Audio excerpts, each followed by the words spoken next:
लेकिन हमने तो सुना था कि कर्ज से दूर रहो और क्रेडिट कार्ड को तो हाथ भी मत लगाओ। फिर ऐसे में कोई उसका इस्तेमाल करके अमीर कैसे बन गया? अब तक हमने ये तो समझ लिया होगा कि क्रेडिट कार्ड अच्छा है या बुरा, ये केवल उसे यूज करने के तरीके पे निर्भर करता है। तो इस सीरीज में मैं आपको बताऊंगी कि क्रेडिट कार्ड के 5 ऐसे तरीके जिससे आप पैसे कमा भी सकते हैं और बचा भी सकते हैं। और इस सीरीज के अंत में मैं आपको एक ऐसी ट्रिक बताऊंगी जिससे आपकी क्रेडिट कार्ड की फीस बिल्कुल जीरो हो जाएगी। तो इस सीरीज को अंत तक देखना मत भूलिएगा और अपने सभी दोस्तों के साथ शेयर करना मत भूलिएगा।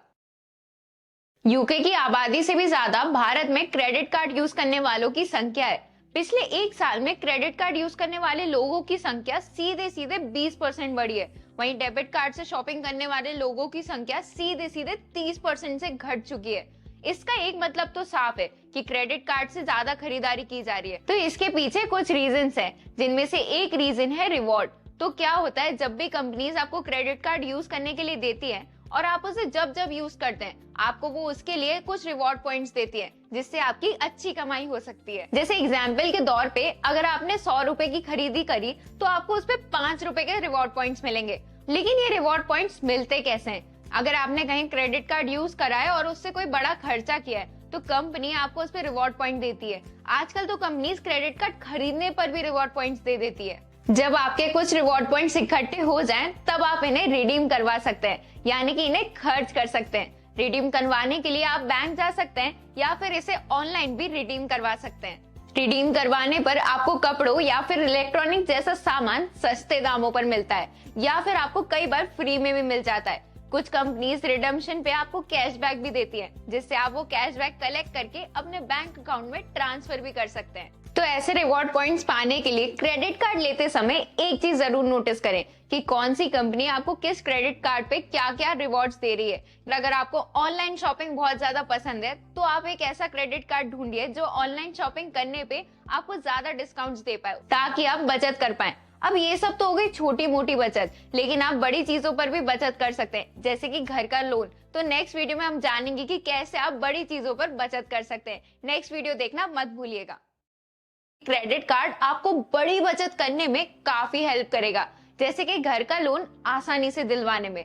लेकिन इन सब चीजों के लिए आपको चाहिए तो बस एक चीज, अच्छा CIBIL score. CIBIL credit card bureau of information of India, ये पूरी देश की एक जानी मानी क्रेडिट इंफॉर्मेशन कंपनी है।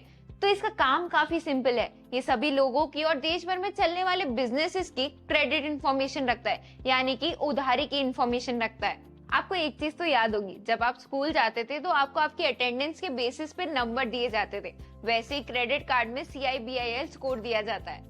ये एक 3 डिजिट नंबर होता है जो कि 300 से 900 के बीच में वेरी करता है। 300 का मतलब होता है सबसे खराब स्कोर, लेकिन 900 या उसके आसपास का मतलब होता है बेस्ट स्कोर।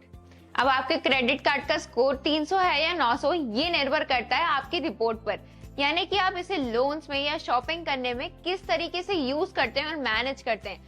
मतलब अगर आपके ऊपर कोई पर्सनल लोन चल रहा है या हाउसिंग लोन चल रहा है और आप उसकी किस्तें समय समय पर चुकता कर रहे हैं, तो आपके क्रेडिट कार्ड का स्कोर काफी अच्छा रहेगा, यानी कि आप उसका सही तरीके से उपयोग कर रहे हैं। ज्यादा क्रेडिट कार्ड यूज करने पर भी आपका स्कोर खराब हो जाता है।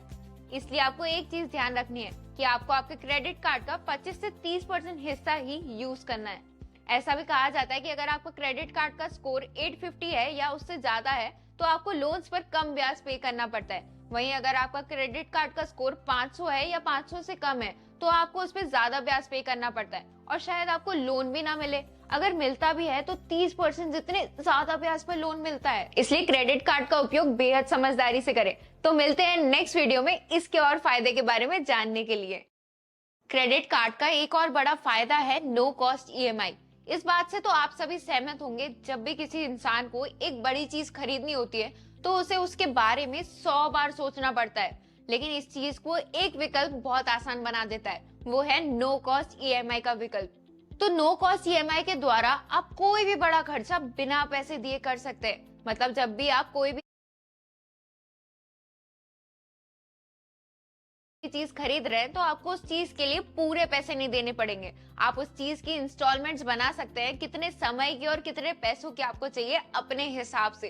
एक्चुअली में होता ये है कि आपको एक छोटे से समय के लिए कुछ लोन मिल जाता है जिससे आप वो खर्चा कर पाते हैं और बाद में आपको हर महीने उस चीज के पैसे चुकता करने पड़ते हैं। इससे आपकी जरूरतें भी पूरी हो जाती है और आपको बिल पे करने के लिए भी लंबा समय मिल जाता है। पर एक बात ध्यान रखिएगा, नो कॉस्ट ईएमआई का विकल्प चूज करके भी आपको ज्यादा ही पैसे देने पड़ते हैं। तो इस चीज को समझने के लिए उदाहरण लेते हैं।